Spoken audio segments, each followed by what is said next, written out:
अल्लाहु अकबर अल्लाहु अकबर अल्लाहु अकबर। ला इलाहा इल्लल्लाहु वल्लाहु अकबर। अल्लाहु अकबर वलिल्लाहिल हम्द। अल्लाहु अकबर कबीरा वल्हम्दुलिल्लाहि कसीरा व सुब्हानल्लाहि बुक्रतम व असीला। सुब्हानल्लाहि व बिहम्दिही सुब्हानल्लाहिल अज़ीम। अल्लाहुम्मा इन्नी अस्अलुका इल्मन नाफियन व अऊज़ु बिका मिन इल्मिन ला यनफ़उ। आमीन। रब्बी यस्सिर वला तुअस्सिर व तम्मिम बिल खैर। आमीन। रब्बि इश्रह ली सदरी व यस्सिर ली अमरी वहलुल उक़दतम मिन लिसानी यफ़क़हू क़ौली। आमीन। अस्सलामु अलैकुम व रहमतुल्लाहि व बरकातुहू। अरबिक ग्रामर कोर्स के अंदर आज हमारा 8th लेक्चर है, जिसके अंदर हम सबसे इम्पोर्टेंट टॉपिक पढ़ने जा रहे हैं।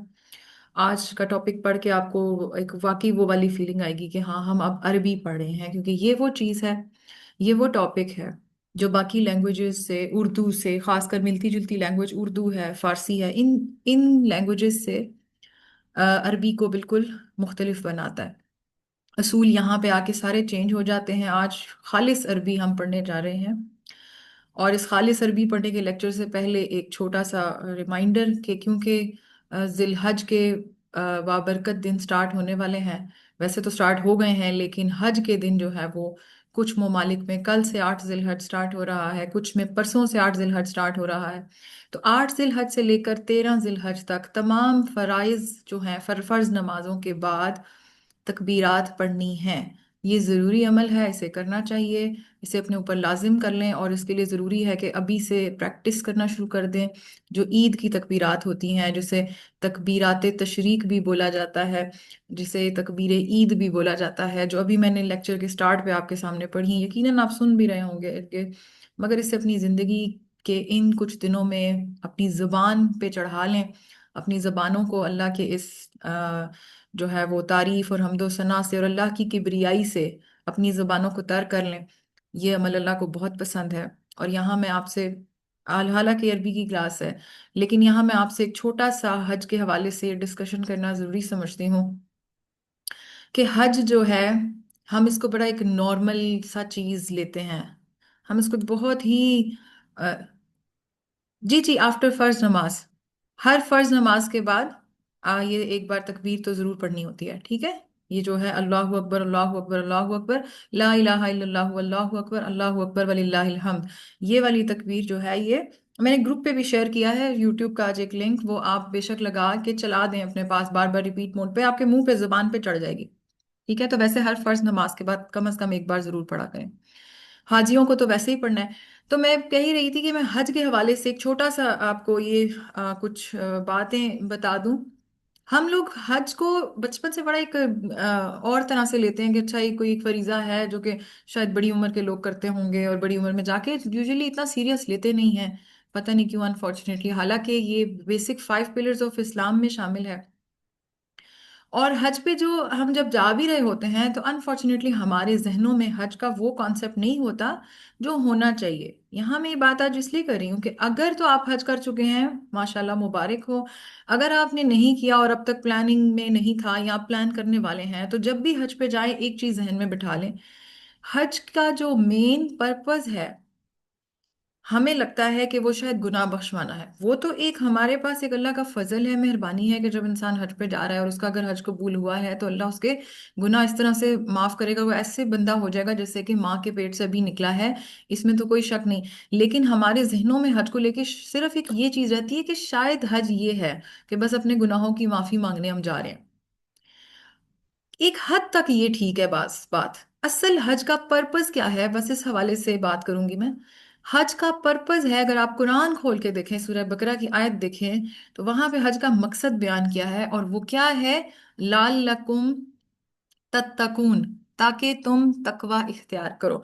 तो तकवा का सोच कर ना तो कोई जाता है, और ना ही तकवा का जो है वो ख्याल अपने दिल के अंदर भर भर के लेके आता है। हालांकि होना क्या चाहिए कि जब हम हज का सफर बांधें या उसका इरादा करें, तो हमें तकवा, इवन सूरह बकरा की आयत के अंदर सामान के हवाले से भी एक बात है कि जब हज पे जाने लगो तो अपने पास जो है सामान रख लो, ज्यादे राह सादे सफर रख लो, और जान लो, यकीन रखो कि सबसे बेहतरीन सफर का जो सामान है वो तकवा है।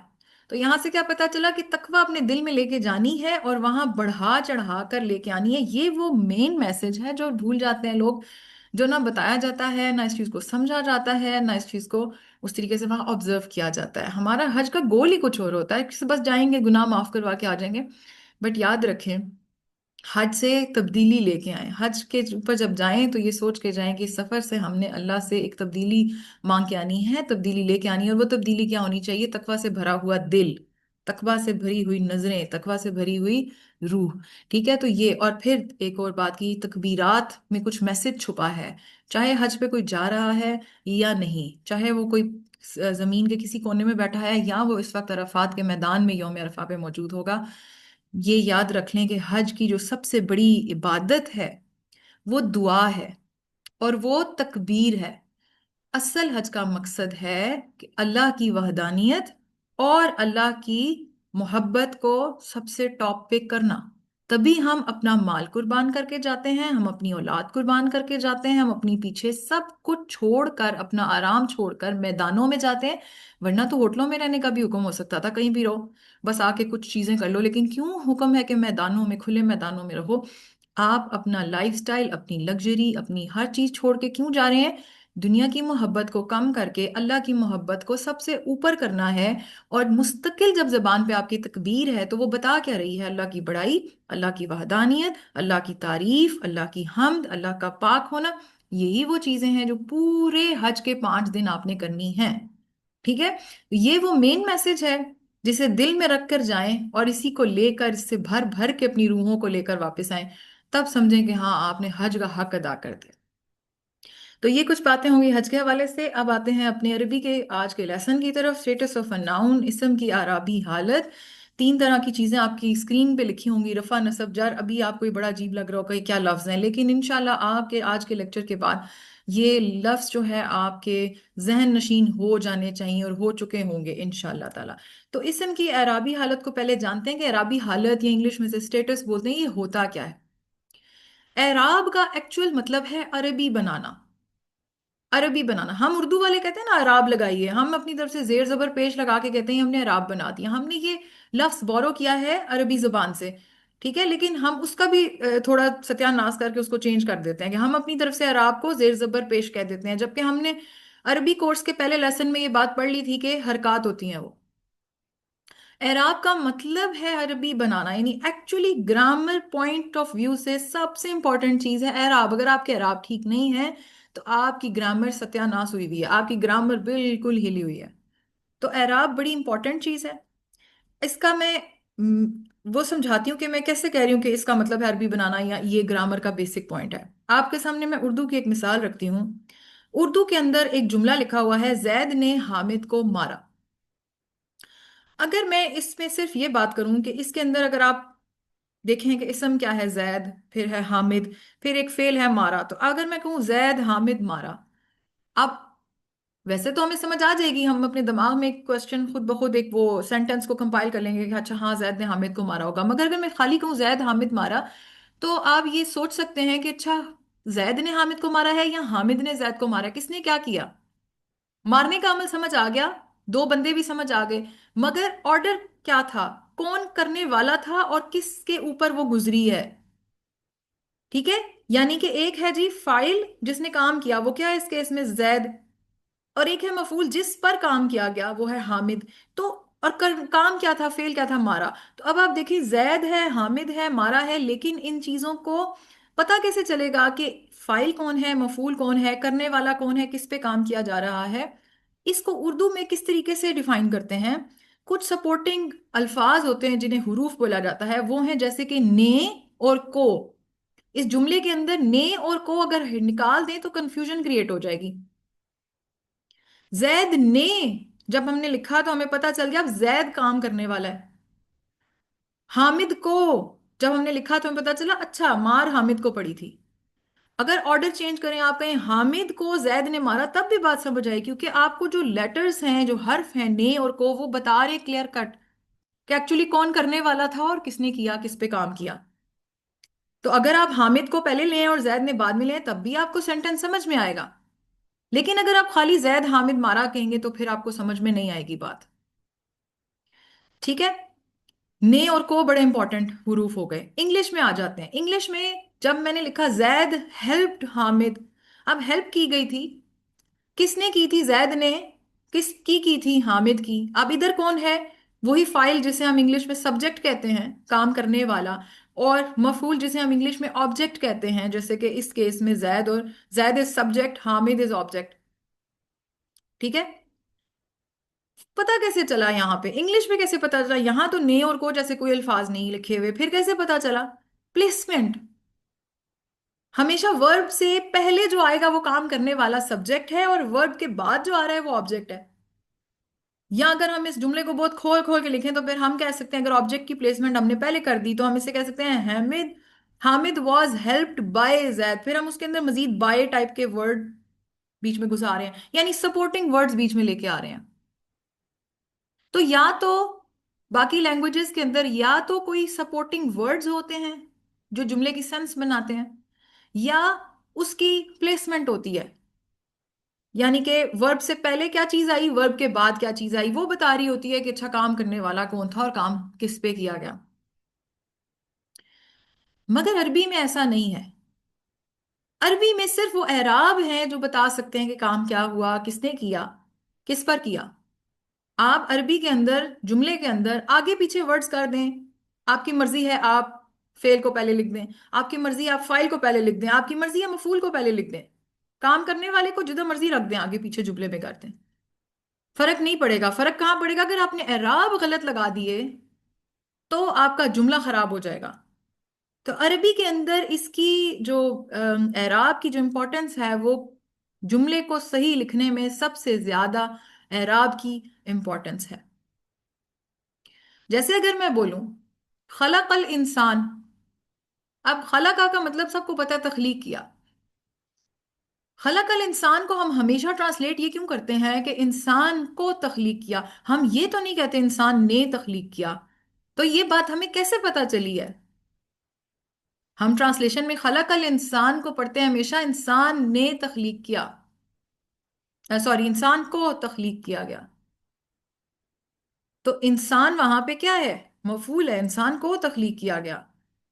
ट्रांसलेशन पढ़ के हमें समझ आती है, हमारे जहनों में भी यही है, लेकिन सवाल ये पैदा होता है जिसने ट्रांसलेशन की उसके पास ऐसा क्या चीज थी जिसने उसे बताया? क्योंकि वर्ड्स तो इस सेंटेंस में सिर्फ दो हैं, खलक और इंसान। कैसे पता चला कि इंसान को तख्लीक किया गया है, इंसान ने तख्लीक किया की बात नहीं हो रही है? क्योंकि हमें एराब नहीं वहां पता, इसलिए हम नहीं ये बता सकते। लेकिन जो ट्रांसलेशन कर रहा था उसको पता था यहाँ एराब क्या है, और उस एराब को गैस करते हुए उसने करेक्टली ये ट्रांसलेशन की कि इंसान को तख्लीक किया। तो ये एराब इतनी इंपॉर्टेंट चीज है। ठीक है। तो ये स्लाइड आपको ये बता रही है कि एराब का एक्चुअली मीनिंग क्या है, एराब की इतनी इंपॉर्टेंस क्या है, किस तरह से ये हमारे लिए इतना इंपॉर्टेंट है। अब हम देखते हैं कि एराब बेसिकली होते क्या हैं। माना की तब्दीली के बगैर इस्म की हालत और शक्ल की तब्दीली को एराब कहते हैं। ये जरा इसकी इलेबोरेटेड डेफिनेशन है कि आप एक इस्म लें, अभी तक हम इस्म पढ़े हैं ना, हमने अभी तक हम इस्म ही पढ़ रहे हैं। कोई भी इस्म लें और उसका मीनिंग चेंज ना हो, लेकिन उसकी हालत या शक्ल में कुछ तब्दीली आ जाए, तो वो एराबी हालत उसकी कहलाती है। वो तब्दीली क्यों आती है? वो आप उसकी एराबी हालत चेंज कर रहे होते हैं, और उस वजह से उस चीज का मीनिंग चेंज कभी भी नहीं हो रहा होता, सिर्फ और सिर्फ उसकी एक ग्रामेटिकल, उसका प्लेसमेंट चेंज हो रहा होता है। या वो कभी ऑब्जेक्ट बन रहा होता है, या वो कभी सब्जेक्ट बन रहा होता है, या फिर हम आगे भी और चीजें देखेंगे वो बन रहा होता है। कुछ ना कुछ वो अपना किरदार वहां अदा कर रहा होता है, सिर्फ अपनी शक्ल की थोड़ी सी तब्दीली के साथ। और ज्यादातर आप देखेंगे 99% केसेस में ये तब्दीली कहाँ आती है? एंड पे, वर्ड के एंड पे, पूरे लफ्ज के आखिर के हिस्से में एक तब्दीली होती है जिसको हमें पता होना चाहिए कि ये क्या है। वो बता रही होती है कि इसके एराब क्या है, इस वक्त ये इसम किस हालत में मौजूद है, और वो हालत आपको ग्रामर लिखने में मदद दे रही होती है। ठीक है। अच्छा, एराबी हालतें कितनी हैं? तीन तरह की हालतें हैं। उसमें एक है रफा। ये अब आपको याद करनी पड़ेगी क्योंकि इसके बगैर चारा नहीं है, ये एज इट इज याद करनी पड़ेगी। रफा, नसब और जर। रफा, नसब, जर, इसी ऑर्डर में याद कर लें ताकि हमेशा इसी सीक्वेंस को मैं फॉलो करूंगी तो आपके लिए आसानी हो जाएगी। रफा, नसब, जर, ये आपने रटा मारना है इसका। रफा नसब जर, तीन एराबी हालतें होती हैं इसम की। इसम, कोई भी इसम इन तीनों हालतों में से किसी एक हालत में जरूर मौजूद रहता है। ऐसा नहीं होता इससे कोई अगली कोई हालत चौथी निकल जाएगी। या वो जर में पड़ा होगा, या वो रफा में पड़ा होगा, या वो नसब में पड़ा होगा। बाय डिफॉल्ट अगर एक इसम हम लिखते हैं तो उसकी बाय डिफॉल्ट जो एराबी हालत होती है वो हम रफा में लिखते हैं। पहली चीज, ठीक है, ये रफा जो है। लेकिन हम उसे फिर जब सेंटेंस में यूज करते हैं उस वक्त हम उसको देखते हैं कि ये रफा में होना चाहिए, या नसब में होना चाहिए, या ये जर में होना चाहिए। ठीक है। तो तीन अराबी हालतें हैं, रफा, नसब, जर। ये इनकी हालतों का नाम है। इस हालत में मौजूद इसम को क्या कहते हैं? जब इसम हालत रफा में मौजूद हो तो उस इसम को कहा जाता है मरफू। मरफू इसम। इसमें देखें रफा ही मौजूद है लेकिन ये इसम कहलाया जा रहा है मरफू, यानी हालत उसकी रफा है। ठीक है। उसको खुद क्या कहा जा रहा है कि वो मरफू है। बिल्कुल ऐसे कि जैसे एक शख्स जो है उसकी हालत इस वक्त बीमारी वाली है, लेकिन उसको कहा क्या जाता है? बीमार। बीमारी उसकी हालत है, कहा क्या जा रहा है? बीमार, या उसको कहा जा रहा है मरीज। मर्ज लगा हुआ है उसको, उस बंदे को जिसको मर्ज लगा हुआ है, जिस वो मर्ज की हालत में मौजूद है, उस मर्ज, उस बंदे को क्या कहा जा रहा है? मरीज। इसी तरह हालत रफा है, इसम को कहा जा रहा है मरफू। नसब है अगर हालत, तो इसम को कहा जा रहा है मंसूब। जर अगर हालत है तो इसम को कहा जा रहा है मजरूर। अब आप पहले रफा नसब जर याद कर लें, आहिस्ता आहिस्ता खुद ही मुंह पे चढ़ जाएंगे मरफू मंसूब मजरूर। अब आपकी मर्जी है, आप मरफू की तरह कह के इसम को इस्तेमाल करें या उसकी हालत के ऊपर जाएंगे, रफा नसब जर। तीनों में से जो वर्ड्स, यानी दोनों ऑप्शंस में से जो वर्ड आपको इजी लगते हैं आप अपनी जबान पे वो चढ़ा लें, दूसरे खुद ब खुद चढ़ जाएंगे। फिलहाल आपसे मैं एक्सपेक्ट करती हूँ कि आप रफा नसब जर को पकड़ लें बस अच्छी तरीके से। ठीक है। तो अब देखते हैं कि ये हालतें क्या हैं। उससे पहले हम देखते हैं, अभी तक इसम में हमने तीन चीजें पढ़ी हैं, एराब चौथी चीज थी। तीन चीजें हैं जिसमें जिन्स हमने देखा इसम का। जिन्स के हवाले से इसम क्या हो सकता है? मुजक्कर भी हो सकता है, मुअन्नस भी हो सकता है। अदद के हवाले से वाहिद भी हो सकता है, मुसन्ना भी हो सकता है, जमा भी हो सकता है। वसअत के एतबार से या मारफा होता है या नकरा होता है। अब ये चीजें हमें पता है और इस नॉलेज को इस्तेमाल करते हुए, मरफू मीन्स डूअर, सॉर्ट ऑफ। अभी आप इस चीज के ऊपर नहीं जाएं, ठीक है। ये जब हम थोड़ा सा आगे चलेंगे तो फिर मैं आपको एग्जैक्ट बताऊंगी कि वो कर क्या रहा है, मरफू का काम क्या है। ठीक है। सिर्फ डूअर नहीं होता, और भी बहुत कुछ करता है वो। ओके। जिन्स, अदद, वसअत, ये अब आपके सामने ये कोई नई चीजें नहीं है। अब हमने एराब जब देखना है तो हमें हो सकता है हम देखेंगे अच्छा जिन्स के एतबार से एराब कुछ डिफरेंट हो रहा है, अदद के एतबार से, वसअत के एतबार से। लेकिन हम आज के टॉपिक में जो मेन चीज डिस्कस करेंगे वो हम जहन में रखेंगे दो चीजें। एक हमने देखने हैं कि वाहिद अगर हो इसम, अदद के ऊपर आ रहे हैं हम, ठीक है। अगर इसम वाहिद है तो उसके एराब क्या हो सकते हैं, और अगर इसम मुसन्ना है तो उसके एराब क्या हो सकते हैं। इसका मतलब है कि अदद के ऊपर डिपेंडेंट है एराब, वाहिद के और तरीके से एराबी हालत तब्दील होती है, मुसन्ना की और तरीके से, और जमा की। तीनों में आज इसलिए नहीं करा रही कि वो लेसन ज्यादा बड़ा हो जाएगा। फिलहाल आज के लेक्चर में मैं आपको वाहिद की एराबी शक्लें बताऊंगी सारी, और मुसन्ना की एराबी शक्लें बताऊंगी कि अगर इसम वाहिद है तब क्या होगा, अगर इसम मुसन्ना है तब क्या होगा। ठीक है। तो शुरू करते हैं कि वाहिद इसम के एराब क्या होते हैं। अब आने वाला है मजा आपको। हालत रफा, पहले हम देखते हैं कि हालत रफा बनाई कैसे जाती है। अगर इसम वाहिद हो तो हालत रफा में उसके आखिर पर दो पेश वाली तनवीन दाखिल कर देंगे। जैसे एक लफ्ज है मोहम्मद, हालत रफा में क्या लिखा जाएगा? मुहम्मदुन।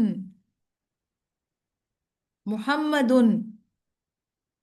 ठीक है, ये हालत रफा में लिखा जा रहा है। अब ये वाहिद इसम की हम बात करें, इस टाइम में कोई भी इसम जो है वो दो के सीगे में या जमा के सीगे में नहीं इस्तेमाल करी। इस वक्त मैं आपसे सिर्फ वाहिद इसम की बात करी हूँ, सिंगुलर की। अगर इसम वाहिद हो तो हालत रफा में उसके आखिर पर दो पेश वाली तनवीन दाखिल कर देंगे, मुहम्मदुन। हालत नसब, अगर इसम वाहिद हो तो हालत नसब में उसके आखिर पर दो जबर वाली तनवीन और एक अलिफ दाखिल कर देंगे। ये देखें मोहम्मदन, अब आपको क्लियर हो रहा होगा कि अक्सरों का जब दो जबर होती है तो उसके साथ आगे एक अलिफ क्यों लगा हुआ होता है। आयतें खत्म हो रही होती हैं, यूजुअली एंड पे ये वर्ड होता है, यूजुअली ऐसे होता है कि हम एंड पे एक वर्ड देखते हैं आयत जब खत्म होती है, और उसके अंदर वो जो है दो जबर और एक अलिफ लगा होता है, तो हम अगर किसी आयत के बीच में आ रहा हो तो हम इसको एज इट इज पढ़ के गुजर जाते हैं, यानी प्रॉपर अन पढ़ के गुजर जाते हैं। लेकिन अगर किसी आयत के एंड पे वो वर्ड हो तो जब हम रुकते हैं तो हम इसे अन की बजाय आ पढ़ जाते हैं, ऐसे होता है ना। जिस तरह मुर्तफिकन या मुर्तफिका, हम अलिफ पढ़ देते हैं, एक जबर का साउंड हम स्किप करा देते हैं, वो क्योंकि हम स्टॉपिंग पे होते हैं इस वजह से। हमेशा आप गौर कीजिएगा, 98% जो वर्ड्स हैं जिसमें दो जबर एंड में डली होती है उसके आगे एक अलिफ जरूर लगा लगा होता है। ठीक है, तो हालत नसब हो गई जब एंड में दो जबर और एक अलिफ लगा हुआ है। अब रह गई हालत जर। अगर इसम वाहिद हो तो हालत जर में उसके आखिर पर दो जेर वाली तनवीन दाखिल कर देंगे, यानी मोहम्मदिन। तो आपने सुने होंगे ऐसे अल्फाज जो, अब जो मैं कह रही थी ना कि अब लगेगा हम वाकई अरबी पढ़ रहे हैं। क्यों अरबी पढ़ रहे हैं? क्योंकि बचपन से हम एक मजाक मोड में जब अरबी की बात करते हैं तो हम हर चीज के साथ उन अन इन लगा देते हैं। उन अन इन, हमें लगता है अरबी बोल रहे हैं। और एक वक्त था जब अरबी नहीं मैंने पढ़ी हुई थी तो मुझे भी लगता था कि ये हम मजाक कर रहे हैं, जबकि मजाक नहीं है, this is true, this is a fact, कि वाकई अरबी के अंदर अगर अरबी आपने बोलनी है तो आपको ये उन अन इन वाले साउंड्स, इन्हीं से तो अरबी बन रही है। तो आप ये देखें, ये बेसिकली वर्ड का मतलब कहीं चेंज नहीं हुआ, मोहम्मद मोहम्मद मोहम्मद, क्या मोहम्मद के लफ्ज में कुछ चेंज हुआ? नहीं। लेकिन इसकी शक्ल थोड़ी सी तब्दील हुई है, और वो भी एंड से तब्दील हुई है, और वो शक्ल और आवाज की तब्दीली हमें बता रही है कि ये वर्ड किस हालत में इस वक्त मौजूद है। एग्जाम्पल मैं देती हूँ इसी लफ्ज की। कलमा तैयबा में जब आप सुनते हैं तो हम पढ़ते हैं हमेशा ला इलाहा इल्लल्लाहु मुहम्मदुर रसूलुल्लाह। अब ये देखिए, आप गौर करें, मोहम्मदुन, मोहम्मदुन है, और क्योंकि आगे रा के ऊपर तशदीद है तो हम इसको जब मिलाते हैं तो क्या पढ़ते हैं? मोहम्मदुर रसूलुल्लाह। ठीक है ना। लेकिन एक्चुअली यहाँ वर्ड क्या है? मोहम्मदुन। तो यहाँ पे ये किस हालत में मौजूद है? हालत रफा में। अजान के कलिमात में जब हम मोहम्मद सुनते हैं तो वो कैसे पढ़ते हैं? अशहदु अन्ना मुहम्मदन रसूलुल्लाह। मुहम्मदन। तो ये अब हालत नसब में आ चुका है। दुरूद शरीफ में जब हम पढ़ते हैं तो हम कहते हैं अल्लाहुम्मा सल्ली अला मुहम्मदिन। हो गया ना। अब वर्ड सेम है, वर्ड सेम है मोहम्मद, हालत इसकी तब्दील हुई हुई है। कलमे में ये उन करके आ रहा है रफा में, अजान में ये अन करके आ रहा है नसब में, दुरूद में ये इन करके आ रहा है जर में। तो इमेजिन करें जब आप ये कोर्स फिनिश करेंगे तो आपको ये चीजें समझ में आ रही होंगी कि अच्छा यहाँ मोहम्मद उन ही होना चाहिए था, क्योंकि इसका मतलब क्या बन रहा है जुमले के अंदर, इसके अंदर ये क्या चीज ट्रांसलेशन बनाएगी, यहाँ पे अन क्यों था, यहाँ पे इन क्यों है। ठीक है। तो ये हो गई जी वाहिद इस्म के आराब। तो वाहिद इस्म के आराब जो है वो, इसके हवाले से एक अन वाली जो चीज़ है उसमें मैं आपको क्लियर करूं, जब मैं आपको अन वाली बात बता रही थी तो मैंने आपको कहा था तकरीबन 98% वर्ड्स ऐसे हैं अरबी में जिनके ऊपर जब दो जबर एंड में डलती है तो एक अलिफ भी आता है। तो फिर वो बाकी 2% क्या है? 2 से 3% वो कौन से अल्फाज हैं जिनके आगे क्या होता है? उनके आगे होता यह है कि अलिफ नहीं लगती, सिर्फ दो जबर लगती है। वो कौन से अल्फाज हैं? वो दो तरह के अल्फाज हैं, या तो उसके एंड पे गोलता हो या फिर अलिफ हमजा हो। ऐसे केस में सिर्फ और सिर्फ दो जबर दाखिल करेंगे, अलिफ नहीं लगाएंगे। जैसे मुस्लिमा, तो मुस्लिमतन होगा, अलिफ नहीं लगेगा। जितने गोल ता वाले, इसीलिए आया, जब आयत आप लिखते हैं अरबी में पढ़ते हैं तो क्या होता है? आया, आया होता है, उसके अंदर जब दो जबर होती है तो वो अलिफ नहीं साथ लगता। देखें, दो पेश और दो जेर के साथ तो वैसे भी अलिफ नहीं लगना, लेकिन दो जबर के साथ अलिफ लगना है जो गोल ता में ऐड नहीं होता, सिर्फ गोल ता। सीधी ते वाले लफ्ज जो होंगे ना उसके अंदर लगेगा। सिर्फ गोल ता पे जो एंड होते हैं अल्फाज, जिस तरह जन्ना, आया, हाफिला, सैयारा, मुअल्लिमा, ठीक है, इनके आगे दो जबर खाली लगेगी, गोल ता के साथ अलिफ नहीं आता। ठीक हो गया। दूसरे वो अल्फाज जिसके अंदर एंड में अलिफ हमजा, सिर्फ हमजा की बात नहीं हो रही या सिर्फ अलिफ की बात नहीं हो रही, दो हमजा, सिर्फ अलिफ होगा तो ऑफ कोर्स वैसे ही नहीं, दो जबर के आगे क्या एक अलिफ लगाएंगे आप। मगर अगर ऐसे अल्फाज यूजुअली कम ही होते हैं, ज्यादातर जो अलिफ में एंड हो रहे होते हैं उनमें एंड में एक हमजा भी होती है, तो जब हमजा अलिफ का इकट्ठा कॉम्बिनेशन है तो ऐसे केस में दोबारा एक अलिफ नहीं डालनी है। ठीक है। सऊदा अन, सिर्फ दो जबर डाल देने।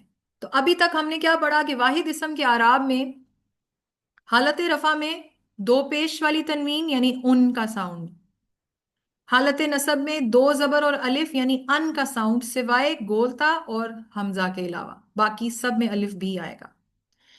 और हालत जर में इन का साउंड यानी कि दो जेर। ये है जी वाहिद इसम। इसके हवाले से ये आगे मैंने आपके चार्ट में कुछ एग्जांपल्स लिखनी है। जैसे एक मुजक्कर, अच्छा अब इसमें अब आप देखें मैं जिन्स की बात की थी, इसम की जिन्स जो भी हो डजेंट मैटर, अगर इसम वाहिद है तो आपको यही रूल फॉलो करने हैं। तो मुजक्कर की कुछ देख लेते हैं हम, जैसे वलदुन वलदन वलदिन, मुस्लिमुन मुस्लिमन मुस्लिमिन, किताबुन किताबन किताबिन, मुमिनुन मुमिनन मुमिनिन। मुन्नस में आ जाइए, देखिए अब मैंने एग्जांपल एक लिखी बिंत, अब बिंत जो है इसमें ते सीधी वाली है, तो बिन तुन से बिन तन जब बनाया तो अलिफ डाला है। ठीक है। बिन तुन बिन तन बिन तिन। लेकिन मुस्लिमा में गोलता है तो इसीलिए अलिफ नहीं डाला आगे, मुस्लिमतुन मुस्लिमतन मुस्लिमतिन। आइनुन आइनन आइनिन, यहाँ पे दो जबर के साथ अलिफ आया। निसा में क्योंकि अलिफ हमजा है तो एंड पे यहाँ पे अलिफ नहीं आएगा, तो निसा उन निसा अन निसा इन। साउंड आप देखें नसब की अन ही है, सिर्फ एक अलिफ का इजाफा कहीं पे है और कहीं पे नहीं है, ज्यादा अल्फाज में है गोलता और अलिफ हमजा के एंड पे नहीं। ठीक है। तो यहां तक आई होप सबको क्लियर हो गया होगा कि वाहिद है इसम तो चाहे वो मुजक्कर है चाहे वो मुन्नस है। अभी हम वुसत के ऊपर नहीं आ रहे, वुसत को हम एंड में देखेंगे। ठीक है। अगर वो वाहिद इसम अगर मुजक्कर है या मुन्नस है, आपको साउंड्स लगानी है उन अन इन, रफा नसब जर। सारा दिन आज ये प्रैक्टिस करें, उन अन इन हर चीज के साथ जोड़ें, हर चीज के साथ। उर्दू में जिसका मतलब आता है उस पे भी सेब को आप बोले सेबुन सेबन सेबिन, ऐसे ही बस बोलते रहे, बेतुका बोलते रहे, वो आपके मुंह पे जबान पे चढ़ जाएगी। साथ में ये ध्यान में रखें रफा नसब जर, रफा नसब जर, ये बहुत इंपॉर्टेंट है, ये याद करना जरूरी है, वरना आपका आगे नहीं चलने का कोई फायदा। अब दूसरी कैटेगरी है मुसन्ना इसम, यानी दो वाले। अब दो वाले इसम कैसे लिखे जाते थे, उनका बाय डिफॉल्ट साउंड क्या था, आनी। ऐसे ही है ना, जैसा कलम है तो कलमानी, किताब है तो किताबानी, अलिफ नून जेर नी। ऐसे केसेस में क्या होगा, ऐसे केसेस में हालत रफा में अगर इसम मुसन्ना हो तो हालत रफा में आनी ही रहेगा, कुछ तब्दील नहीं होगा। मैंने आपको बोला था ना, यूजुअली हम जब सेपरेट वर्ड्स लिखते हैं जिससे जुमले में इस्तेमाल नहीं कर रहे होते तो उन्हें यूजुअली हम हालत रफा में ही बाय डिफॉल्ट रखते हैं। तो इसीलिए जो आनी वाली चीज हमने पढ़ी थी वो हालत रफा में थी। तो जिस तरह मुस्लिमानी दो मुसलमान, मुस्लिमानी। ठीक है। हालत नसब में क्या होगा, अगर इसम मुसन्ना हो तो हालत नसब में आनी को ऐनी में तब्दील करेंगे, इसीलिए मुस्लिमैनी, दो मुसलमान, लेकिन वो दो किस हालत में, अब हालत नसब में मौजूद हैं। यानी अलिफ की जगह क्या लगा दिया, या। और ये साउंड जरा करेक्ट कर लें, हम उर्दू वाले जब ये नून को पढ़ते हैं तो ऐन पढ़ते हैं, और यही वजह है कि जब हम कुरान की तिलावत करते हैं और हमारी तजवीद सही नहीं होती, हमारे मुखारिज सही नहीं होते, तो हम इसको इस तरह की हर चीज को इसी तरह पढ़ते हैं, मुस्लिमैन, हम हर चीज को ऐसे ही पढ़ते हैं, ईदैन, और क्या, और बहुत सारे ऐसे अल्फाज हैं। ठीक है, जिसके हम अंदर हम ये जब आता है ना तो और जबर पीछे होता है, पीछे देखे ना जबर है, जबर और ये आया तो हम एन करके पढ़ते हैं, हालांकि अरबी में इसकी साउंड होती है अईन। ठीक है। तो आप साथ साथ ये कोर्स करते हुए थोड़ी सी अपनी साउंड्स भी इंप्रूव करें। ये मुस्लिमैन नहीं है, ये उर्दू में मुस्लिमैन ठीक है, अगर आप उर्दू की बात करें मुस्लिमैन ठीक है। जैसे ईदैन, आप समझ आए ईदैन क्यों कहते हैं, दो ईदें, हमारे यहाँ दो ईदें होती है ना, ईदैन एक्चुअली अरबी से वर्ड लिया था, ईदैन ही। ठीक है। असल वर्ड है ईदैन। इसी तरह हम जब मदीना जाते हैं तो वहां एक मस्जिद होती है, मस्जिद किबलतैन। हम सब बोलते हैं मस्जिद किबलतैन, एक्चुअली दिस इज मस्जिद किबलतैन। क्योंकि दो किबलों वाली मस्जिद, क्योंकि वो जगह थी जहां पे नबी सल्लल्लाहु अलैहि वसल्लम जमात करा रहे थे जोहर की, और उस वक्त आयत नाजिल हुई थी और किबला तब्दील हुआ था, तो उसी के दौरान जमात का रुख, किबला चेंज हो गया था। नबी सल्लल्लाहु अलैहि वसल्लम जो है इमामत में घूम गए थे पूरे पूरे 180 डिग्री, तो वो दो किबलों वाली मस्जिद उस जगह पे आज मस्जिद बना दी गई है, और उसे कहते हैं मस्जिद किबलतैन। हम उर्दू वाले कहते हैं मस्जिद किबलतैन, एक्चुअल प्रोनाउंसिएशन है मस्जिद किबलतैन, दो किबलों वाली। ठीक है। फिर हालत जर क्या है? अगर इसम मुसन्ना हो तो हालत जर में आनी को ऐनी में ही तब्दील करेंगे, यानी इसमें भी सेम रहेगा। तो गुड न्यूज ये है कि मुसन्ना में आपने आनी को नसब या जर में तब्दील किया तो दोनों केसेस में सेम ही रहेगा, ऐनी ऐनी। फिर सवाल किसी के जहन में आएगा, अच्छा तो फिर पता कैसे चलेगा कि अब ये इस वक्त हालत नसब में है या जर में? तो ये जब आप एडवांस लेवल पे पहुंच जाएंगे, जब आप जुमले जोड़ने लगेंगे, आपको खुद अंदाजा हो जाएगा, अच्छा इधर यहाँ पे जर है या ये नसब है। कुछ रीजंस होती हैं हालत जर में ऐड करने की, वहां आपको खुद ब खुद पता चल जाएगा। ये अभी की वरी करने की जरूरत नहीं है। अभी बस इतना याद रखना है, आनी ऐनी ऐनी। ठीक है। तो अब आपने दो चीजें याद रखनी है, एक ये उन अन इन, और दूसरा आनी ऐनी ऐनी, आनी ऐनी ऐनी। साउंड पे जाएं, साउंड बहुत इंपॉर्टेंट है। आनी ऐनी ऐनी। ठीक है। इसी तरह मुजक्कर मुन्नस से कोई फर्क नहीं पड़ता, आपकी रूल सेम रहेगा। मुसन्ना इसम में हम मुजक्कर के कुछ एग्जांपल्स देख लेते हैं, जैसे वलादानी यानी दो लड़के, तो वलादईनी वलादईनी। काफिरानी दो काफिर, काफिरैनी काफिरैनी। किताबानी किताबैनी किताबैनी। मुअन्नस में बिनतानी बिनतैनी बिनतैनी, मुस्लिमतानी मुस्लिमतैनी मुस्लिमतैनी। ऐनानी दो आंखें, ऐनैनी और ऐनैनी दो आंखें। ठीक है। ये है ओवरऑल चार्ट जिसे आपने याद करना है। आपकी आसानी के लिए मैंने इसे इकट्ठा कर दिया है। आज के सबक का मेन हाईलाइट वाहिद और मुसन्ना इस्म के आराब। वाहिद में रफा नसब जर उन अन इन, मुसन्ना में आनी ऐनी ऐनी। ठीक है। ये टोटल है। अब हम आ जाते हैं अपनी प्रैक्टिस की तरफ। अगेन सूरह रहमान, जब दो का सीखा है तो सूरह रहमान जबरदस्त। लेकिन हमने क्योंकि इसमें सब कुछ देखना है, हमने अब इस वक्त वाहिद इसम भी देखने हैं और दो वाले भी देखने हैं। दो वाले भी तलाश करने हैं, मुसन्ना भी और वाहिद भी। मैं आपके सामने पहले इसमें से वर्ड्स निकाल लेती हूँ, जैसे खलकल इंसाना मिन सलसालिन, तो मैंने सलसालिन लिखा। कल फखार व खलकल जानना मिन मारिज मिन नार, नार भी लिख दिया। रब्बुल मशरिकैनी व रब्बुल मगरिबैन, मरजल बहरैनी यल्तकियान बैनहुमा बरज़खुन ला यबगियान। तो ये मैंने अल्फाज इसमें से कलेक्ट किए हैं जो आज के सबक के हवाले से हैं।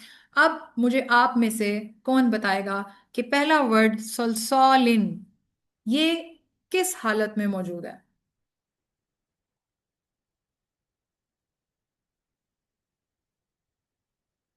कौन बताएगा? जी। ये नसब में होगा। नहीं, सादिया आप बताएं।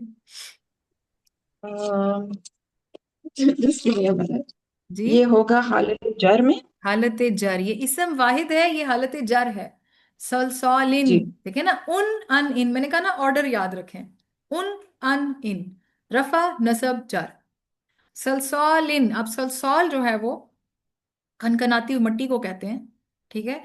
इस आयत का मतलब है खलकल इंसाना। अब ये कैसे पता चला है अल इंसाना लिखा हुआ है, तो ये कैसे, ये एराब आपको ऐसा ऐसा समझ आ जाएंगे। खलकल इंसाना, इंसान को तख्लीक किया गया। मिन सलसालिन, सलसाल से यानी खनखनाती हुई मिट्टी से। कल फखार जो गारे जैसी लगती है। ठीक है। तो सलसालिन खनखनाती हुई मिट्टी होती है, और ये इन की वजह से बता रहा है कि ये जर में है, हालत जर में। नेक्स्ट वर्ड मारिजिन, अब बताएं तंजीला। मारिजिन। ये जर में है। हाँ जी, ये भी जर में है। ठीक है। और वखलकल जानना, और जिन को किस तरह बनाया? जिन को तख्लीक किया मिन मारिज, शोले से, मिन नार आग के। ठीक है। तो मारिज शोले को कहते हैं। तो ये भी हालत जर में है, दो जेर एंड में है, वो बता रही है कि ये है। अच्छा, अब कौन बताएगा? अजरा आप बताएं, नारिन।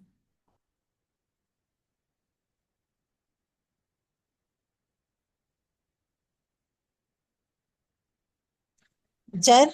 जर, ये भी हालत जर में है। तो ये है जी आग। ठीक है, तो सलसालिन और मारिजिन और नारिन, ये तीनों के तीनों हालतें जर हैं। अच्छा, अब मुझे कौन बताएगा? कौन बताएगा है कोई? पहले माइक अपना ऑन करे, मैं पूछूं। मशरिकैनी। अब ये देखें एंड में क्या आ रहा है। अब दो जबर दो जेर दो पेश नहीं है। अब साउंड पे जाएं। आईनी या नून जेर। अस्सलाम वालेकुम। वालेकुम सलाम जी, खुदा आप बताएं। मजरूर है। जी, ये जर भी हो सकती है और ये नसब भी हो सकती है, क्योंकि हमने भी एक चीज पढ़ी है कि जब आनी को कन्वर्ट करते हैं तो वो आईनी भी हो सकता है और आईनी भी हो सकता है, यानी कि नसब में भी आईनी होगा, जर में भी आईनी होगा। तो फिलहाल क्योंकि आपको बाकी अभी जुमले की नहीं पहचान हुई, तो इस वजह से जब इस तरह के वर्ड्स आएंगे तो आपने उसके नीचे दोनों हालतें लिखनी है जो पॉसिबल हो सकती हैं, वो नसब और जर दोनों हो सकती हैं। ठीक है, तो इसका आंसर होगा नसब जर। अब आगे देखें तो मगरिबैनी, ये भी हालत नसब और जर दोनों में है। इसका मतलब क्या है? रब्बुल मशरिकैनी, मशरिक एक तो मशरिकैनी दो मशरिक हैं। ठीक है, वो रब है दो मशरिकों का। व रब्बुल मगरिबैनी, और वो रब है दो मगरिबों का। अगला भी सेम ही वर्ड है, तो मैं खुद ही बता देती हूँ। मरजल बहरैनी, बहर जो है वो एक दरिया समंदर को कहते हैं, और बहरैनी दो दरियाओं दो समंदरों का। ठीक है, तो ये भी दो दरिया दो समंदर आईनी की वजह से ये हालत नसब और जर में है। अब बताए कोई बरजखुन, ये क्या है? बरजखुन। रफा। सनम जी, कौन बता रहा है? Sorry sorry. जी सादिया, आप बता दो। हालत रफा। रफा, रफा में है क्योंकि ये उन है, दो पेश, तो रफा। ठीक है, तो ये हो गया जी बरजखुन, यानी कि रफा, हालत रफा में ये मौजूद है। ठीक है, अच्छा आगे चलते हैं।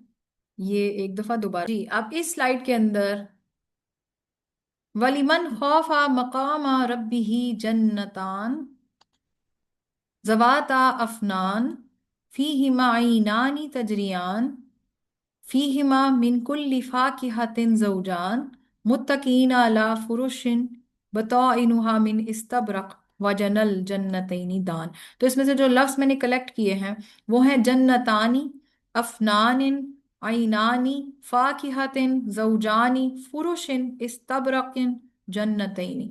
अब मुझे बताएं कौन जन्नतानी, पहले बताएं सबसे पहला वर्ड कौन बताएगा? मुअज्जमा आप बताएंगी? अस्सलाम वालेकुम। वालेकुम अस्सलाम। ये मरफू है। जी, ये हालत रफा के अंदर है, यानी मरफू है। क्यों? क्योंकि इसके एंड पे आनी है और ये दो का सीगा बता रहा है। बिल्कुल जी। सना मतीन आप बताएं नेक्स्ट। अफनान इन। ये जी ये भी हालत रफा है। नहीं, ये गड़बड़ हो गई, गौर करें। हाँ हाँ, ओके ओके सॉरी। दो जेर है इसके नीचे, हाँ हालत जी, जर है। ये पता है क्यों जी कंफ्यूजन होगी? क्योंकि आन का साउंड आ रहा था। जो जी, आन का नहीं साउंड एक्चुअली सिंगल स्क्रीन भी जेर के थोड़ी साथ छोटी है। है हाँ ना तो। जी, जो सिंगल जी जेर के जी साथ है ना वो बता रहा है कि दो में चीजें हैं। यहाँ पे जी। प्रॉपर एक वर्ड है जो अफनान, यानी आन उसका वर्ड का अपना हिस्सा है, अफनान। ठीक है, तो इसीलिए अफनान इन जो है वो जर में है। बिल्कुल ठीक है। अच्छा, अगला, अगला भी सना आप ही बता दें। फीहिमा आइनानी। जी ये आने का साउंड है इसमें, तो ये हालत है रफा है। हाँ, ये हालत रफा में मुसन्ना की एग्जाम्पल है। ऐनान दो चश्मे। आइन जो है मैंने आपको जी बताया था अरबी के अंदर चश्मे को भी कहते हैं, आंख को भी कहते हैं। तो ऐनान जो है वो दो आंखें या दो चश्मे। यहाँ पे सूरह रहमान में ये दो चश्मों की तरह इस्तेमाल हो रहा है। तो वो जन्नतों की बात हो रही है, तो उस जन्नतों के अंदर जो है वो दो चश्मे होंगे। तो ऐनानी दो चश्मे, यानी रफा में। फातिहतिन, आप कोई और बताए मुझे, कौन बताएगा?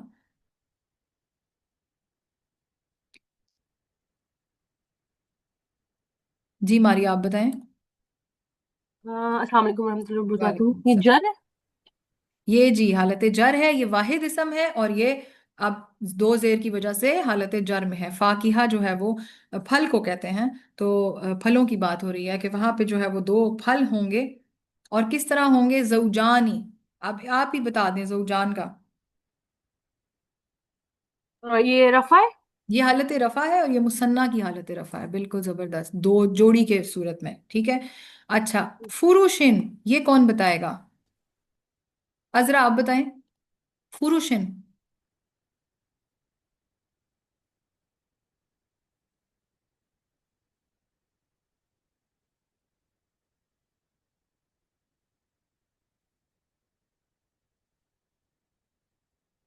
अजरा, आपका माइक ऑफ है, आपका कैमरा ऑन है।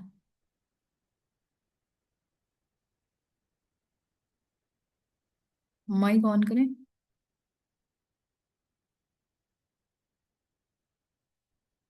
हालत जर। जी, ये हालत जर में है, ये वाहिद इसम है, इसीलिए दो जेर की वजह से ये हालत जर में है। और इस्तबरक का भी बता दें, इस्तबरक। इसका हालत रफा। नहीं, अभी आपने देखे फुरुष बताया, फुरुष कैसे बताया आपने, उसमें क्या था एंड में? जेर। दो जेर थी ना, तो इस्तबरक के नीचे क्या है? ठीक। दो जेर जर है। हाँ, तो ये भी जा हालत। रहा है, ठीक है ना, ये भी जा रहा है, क्योंकि यहाँ पे दो जेर है। इन साउंड से फेमिलियराइज करें अपने आप को, इसीलिए मैं कह रही हूँ बहुत ज्यादा रिपीट करना है इसको। उन अन इन, उन अन इन, रफा नसब जार, ये याद करने में थोड़ा सा वक्त लगेगा। कोई बात नहीं, अगली क्लास वैसे भी नहीं होनी, ईद की वजह से मैं छुट्टियां जो थोड़ी सी दे रही हूँ, उसमें अगली क्लास तो आपकी नहीं होगी। तो आपको जो मैं टास्क भी भेजूंगी उसको प्रैक्टिस कर करके आपके इंशाल्लाह जहन में बैठ जाएगा। तो इस तब रकीन, ये भी जार है। अच्छा हुदा, आप बता दो जन्नतैनी। ये नसब और जर दोनों है। जी, ये हालत नसब और जर दोनों हो सकते हैं, ठीक है। तो जबरदस्त हो गया। तो ये था आज का लेसन, उम्मीद है आप सबको समझ में आ गया होगा। याद करने में थोड़ा सा टाइम लगेगा, बट ये मैं ये नहीं कहूंगी कि जी इसे याद ना करें या नहीं, इसे याद करना है, इसे याद करना है, वरना आगे गुजारा नहीं है, और ये हो भी जाएगा जब आप प्रैक्टिस करेंगे। मैं इस दफा जरा लंबी सी प्रैक्टिस शीट भेजूंगी, उसमें मैं आपको वाहिद इसम भी दूंगी, आपको मुसन्ना इसम भी दूंगी, उससे आप लोगों ने ये फिर रफा नसब जर बार बार बनाने होंगे, ठीक है। तो उम्मीद करती हूँ कि आज का लेसन आपको समझ में भी आया होगा, और अच्छा भी लगा होगा, कुछ बिल्कुल अरबी अरबी वाली फीलिंग भी आ रही होगी। और जहाँ तक छुट्टी का ताल्लुक है, तो क्योंकि क्लास ट्यूसडे को होती है, इसीलिए हम अगले ट्यूसडे को ये क्लास नहीं लेंगे। आपके पास एक गैप आ रहा है, क्योंकि मैं असाइनमेंट भी भेजूंगी, तो मुझे पता है अभी ईद के दिन शुरू हो रहे हैं, तो मसरूफियत वाली ईद होती है, आप लोग नहीं कर पाएंगे। तो अगले हफ्ते क्लास नहीं होगी अरबी की, उससे अगले हफ्ते इंशाल्लाह ताला क्लास होगी, तो उसमें हम इंशाल्लाह दोबारा मिलेंगे। तब तक के लिए अपना बहुत ख्याल रखिएगा। तकबीरात पढ़नी नहीं भूलनी है। योम अरफा का रोज़ा अगर रख सकते हैं तो ज़रूर रखें, उससे आगे अगले पिछले साल के और अगले आने वाले साल के तमाम गुनाह अल्लाह ताला माफ़ फरमा देते हैं। तो इस गोल्डन अपॉर्चुनिटी को मिस ना करें। बाकी हर फ़र्ज़ नमाज के बाद तकबीरात ज़रूर बुलंद किया करें। मर्द हैं तो घर में ऊंची आवाज़ में बुलंद करें, औरतें हैं तो घर में अकेली हैं तो ज़रूर ऊंची आवाज़ में करें, बट अगर पब्लिक में कहीं हैं या जमात से पढ़ी है नमाज, तो एंड में जो है वो हल्की आवाज में एक बार जरूर पढ़ें, ठीक है, हर फर्ज नमाज के बाद। अल्लाह ताला से दुआएं करें मेरे लिए भी, मुझे मुझे भी दुआओं में याद रखिएगा। अल्लाह ताला से दुआएं करें, जो लोग नहीं हज पे जा सके अब तक, अल्लाह उन सबको हज का फरीजा अदा करने की जल्द अज जल्द तौफीक अता फरमाए, और जो लोग इस साल हज पे हैं अल्लाह ताला उनके लिए आसानियां फरमाए और उनका हज मकबूल फरमाए। आमीन सुम आमीन या रब्बिल आलमीन। अस्सलामु अलैकुम वरहमतुल्लाहि वबरकातुहू।